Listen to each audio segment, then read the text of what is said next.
네, 정부가 코로나19 위기 극복을 위해서 전국 1,400만 가구 4인 기준으로 최대 100만 원을 지급하기로 하면서 긴급 재난지원금에 대한 국민의 관심이 뜨겁습니다. 과연 나는 그리고 우리 집은 수혜 대상이 될 수 있는 건지 주요 골자와 기준에 대해서 오늘 자세하게 정리를 해보겠습니다. 인사이트K의 배종산 연구소장 나와 계십니다. 소장님 안녕하세요. 안녕하십니까? 네, 전일 주요 포털 사이트의 실시간 검색어 1, 2위를 다툴 정도로 정말 핫했습니다. 긴급 재난지원금 일단은 정부가 소득 하위 70% 가구에 4인 기준으로 최대 100만 원의 긴급 재난지원금을 주기로 했는데 구체적인 내용을 한번 좀 정리를 해봐야 될 것 같아요. 그렇습니다.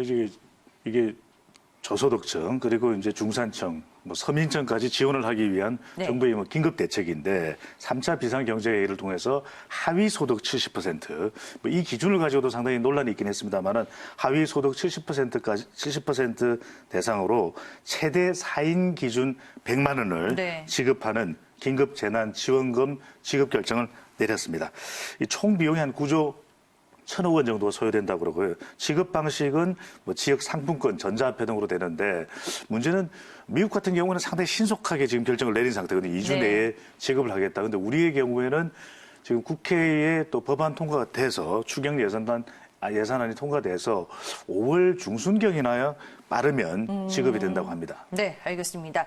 지금 하지만 내가 대상에 해당되는지 또 확실히 확인할 방법이 없어서 전일 또 상당한 혼선이 예상이 됐습니다. 복지로 홈페이지가 마비가 될 정도였는데 정확한 소득 기준 어떻게 구분짓게 되는 건가요? 홈페이지가 좀 북새통이었어요. 그러니까 1인 가구의 경우에는 40만 원, 4인 기준으로 이제 최대 100만 원이 되는 것인데 그러니까 5인 가족, 6인 가족도 최대 100만 원입니다. 더 많이 받지는 못하는 것인데 그러니까 4인 가구 소득 기준으로 712만 원 이하인 경우에는 지급을 받을 수 있는 것이 이게 또 완전 확정된 건 아닙니다. 그러니까 앞으로 나오는 이 정부의 가이드라인을 좀 봐야 되는데 문제는 이 하위 70% 기준이 좀 모호하다라는 거예요. 그냥 단순히 소득만을 기준으로 하는 것인지 아니면 또 자녀 소득까지 합산을 한 것인지 또 한편으로는 부동산 자산가도 있고 예금이 아주 많은 사람도 있거든요. 그렇죠. 이 경우에는 반영이 되는 것이 안 되는 것인지 한편으로는 이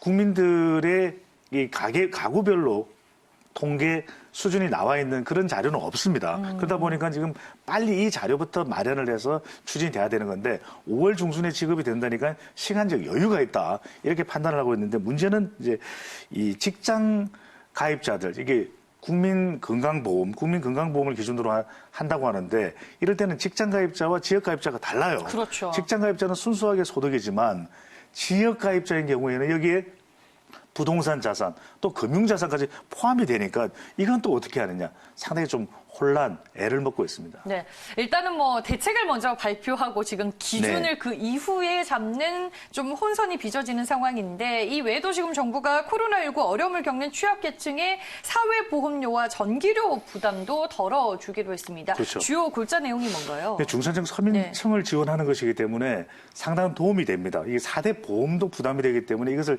경감시켜주겠다는 정부의 지원책인데 두 가지입니다. 감면을 하고 또 유예를 하는 것이거든요. 대체로 감면 비율은 한 30%, 또 기간은 짧게는 3개월, 길게는 6개월간 유예를 또 해주는 방법도 있는데 문제는 감면이 30%이면 여전히 70% 내야 됩니다.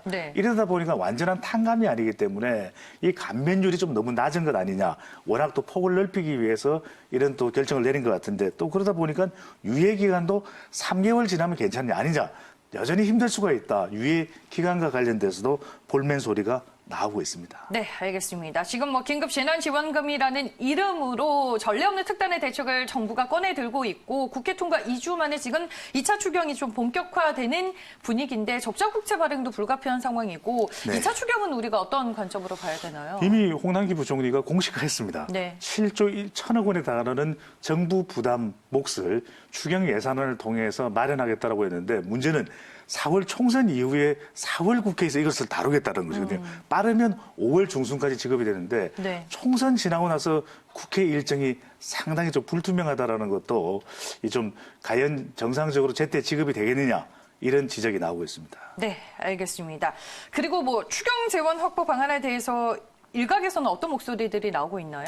분명히 도움이 됩니다. 중산층, 서민층에게 도움이 되는데 문제는 방금 전에도 말씀드렸듯이 소득액과 대상자를 아직도 기준이 모호한 것이거든요. 네. 이런 상황인데도 졸속 발표를 한 것이 아니냐라는 이야기가 나오고 또 재원 확보도 괜찮은 건가? 이러다가 우리가 나중에 세금을 더 많이 걷어야 되는 상황이 초래되지는 않을까? 또 하나는 지금 자치단체에서도 지원금이나 기본소득 형태로 준다고 하거든요. 근데 이렇게 되는 경우에 자기가 어디에 사는지에 따라서 정부의 긴급재난지원금, 그리고 지자체의 지원금, 그리고 또 기본 재난소득 형태의 지원, 이걸 합하면 어떤 곳에서는 가구당 300만 원 이상을 받아요. 네. 그러니까 사는 곳에 따라서 거주지별 이게 형평성이 있느냐, 이런 지적까지도 나오고 있기 때문에 또 한편으로는 상위 30%는 안 준단 말이에요. 그러다 보니까 이게 좀 정치적으로 왜 뺐느냐, 정치적으로 해석될 수 있는 여지도 있어 보입니다. 네, 저 짧게만 여쭤볼게요. 네. 이번 긴급재난지금 그러면 소비 진작 효과는 좀 어떻게 볼 수 있을까요? 분명히 있을 것입니다. 네. 그런데